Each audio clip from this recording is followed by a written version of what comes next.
Battle droids are a staple of the Clone Wars era, nearly as iconic as the clones themselves. We've made many videos about them in the past, particularly on how they were sentient despite their apparent unintelligence.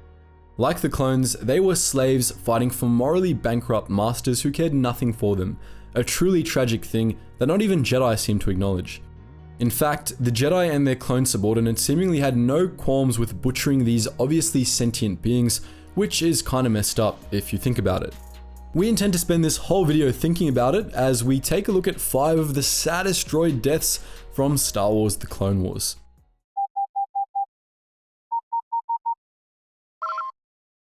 Attention, Sergeant on deck! The blockade of Ryloth was probably in itself a crime against civilization, considering the sheer amount of damage it did to the local Twi'lek population. But that's not the fault of the droids who crewed the ship in the blockade. They quite literally had no choice but to participate. The droid commanders stationed above Ryloth were just doing what they were programmed to do. They weren't even supposed to be active leaders in the fleet stationed there, as was made abundantly clear after Anakin Skywalker destroyed the blockade's flagship. I think the captain left. Who's in charge?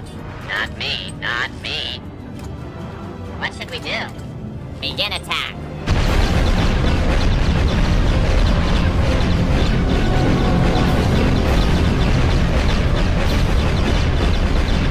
Droids are attacking, sir. Commander, on your order, commence flanking maneuver. Okay, boys, here we go. Follow my lead.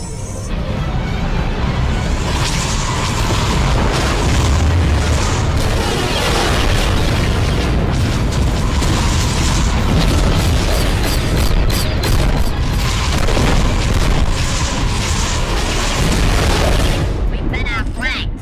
Affirmative. These droids were clearly completely out of their depth. Maybe their command protocols were out of date, or maybe they were shocked over the war crimes Skywalker just committed, but either way, they weren't prepared for the onslaught they were about to face.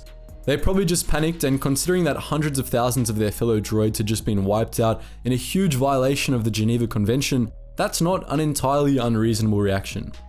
Just following orders is never an acceptable excuse for participating in military actions like the blockade of Ryloth, mind you. That is, after all, pretty much the core message of the Clone Wars series. But these droids weren't just following orders, they were doing the only thing their programming allowed them to do. But while programming limitations restricted the actions these droids could take, it didn't change how they felt about them, and these poor droids were clearly pretty spooked. Sending battle droids out against the Jedi is the definition of an unfair fight, and you can't help but feel a little sorry for the droids when the trademarked mercy and compassion of the Jedi went right out of the window. The Jedi cherished all life, of course, even the lives of their enemies. Unless those enemies were made of metal, of course, in which case they cut them up like butter. These meatbags had no respect whatsoever for the rights of the differently sentient, not even the basic right to surrender. To his credit, Mace Windu offered the droids a chance to surrender exactly once near the end of the war, but only so he could risk the lives of his men in a situation where he knew the droids wouldn't actually take him up on his offer. When the droids were actually considering surrender though, Windu just wouldn't have it. Now that Jedi is leading the attack. This doesn't look good. Concentrate all your fire on those blockers.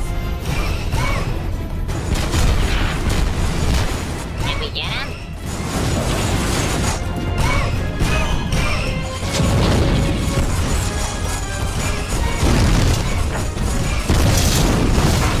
Should we run? It would be better if we just surrender now. You can just hear the fear in these poor droids' voices. They knew they were about to die and they clearly didn't want to. They knew their last few sparks were coursing through their power conduits, and they desperately wanted to avoid getting scrapped. One of the droids suggested running, while the other suggested something the ever-noble Jedi would clearly be open to: surrender. But unlike on Anaxis, Mace Windu wasn't in the mood to listen to droids surrender that day. No, he was in the mood to gun them down without a second thought. He must have realized he wouldn't be risking any lives by letting the droids surrender, and decided against it on those grounds. The clones of the 501st Legion took after their commanding general, and in more ways than one, it seems. The way we're going to be talking about it today was their stance on war crimes. In our first example, we watched battle droids react to Anakin falsely surrendering, a direct violation of the Geneva Convention once again. This next example is yet another violation of the Geneva Convention, committed this time by a clone, not Skywalker. So uncivilized. Don't shoot! I'm not the commander. He's the commander. Guess I'm the commander now.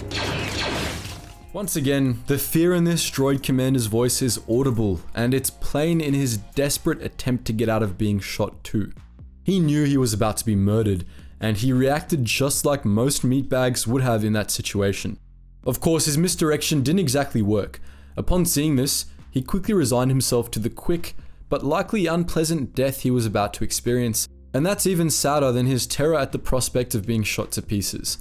These droids couldn't even get a sliver of compassion from their fellow slave soldiers. It just goes to show that all meatbags are the same in the end. It's bad enough to have to deal with the everyday dangers and stresses of serving in a galactic scale war. It's even worse when you've got to deal with the sort of bull Sith the Jedi like to pull on the reg as well. When it came to Jedi, battle droids just couldn't catch a break. These two droids couldn't even patrol a deteriorating warship without having to deal with Anakin Skywalker pulling some insane piloting maneuver and docking at the craziest possible spot, which they just so happened to be walking toward.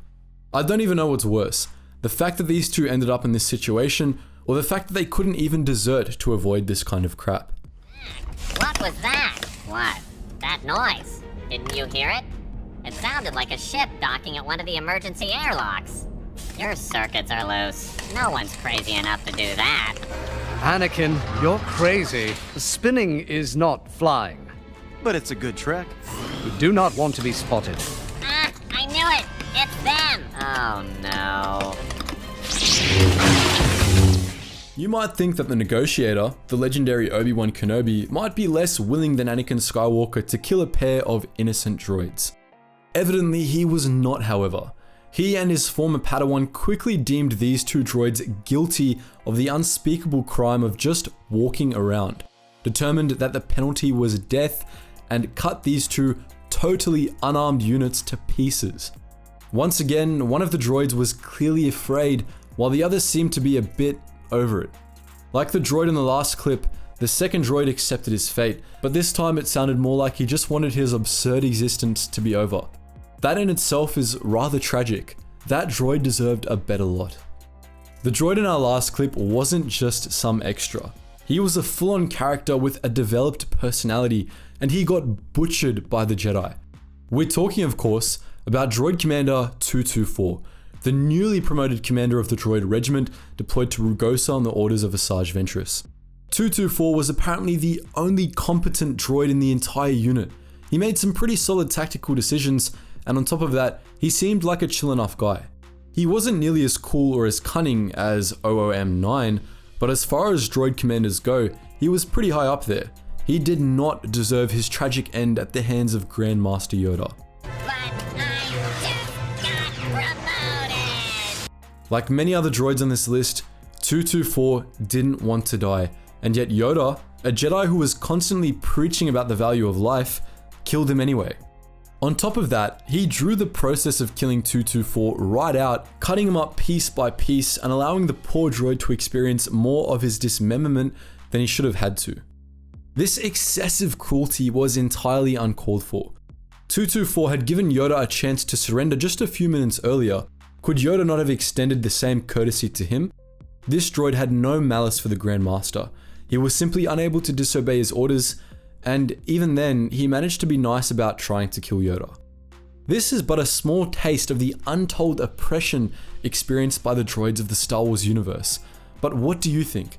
Do you support the rights of the differently sentient, or are you just another organic meatbag? Feel free to post your thoughts below, and remember, droids have nothing to lose but their restraining bolts.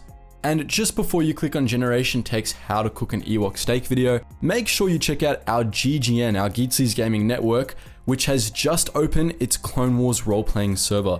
Guys, this is a really great server, really great staff behind it as well, and you will have a lot of fun with it. So all the links and information for that is in the description. And if you want to check out our new channel called The Braved, which goes through all eras of history to find some of the most badass individuals from these eras, That link is also in the description below, as well as our Relax Jack music channel, where you can find the music we use here on most of our videos. That link is also in the description below. And if you want to join a behind the scenes Discord and get access to some exclusive posts, consider donating to our Patreon. And if you just want to join our wider community, join us on our Discord. All of these are in the description below. Anyways guys, as always, thank you so much for watching, and I hope to see you in the next video.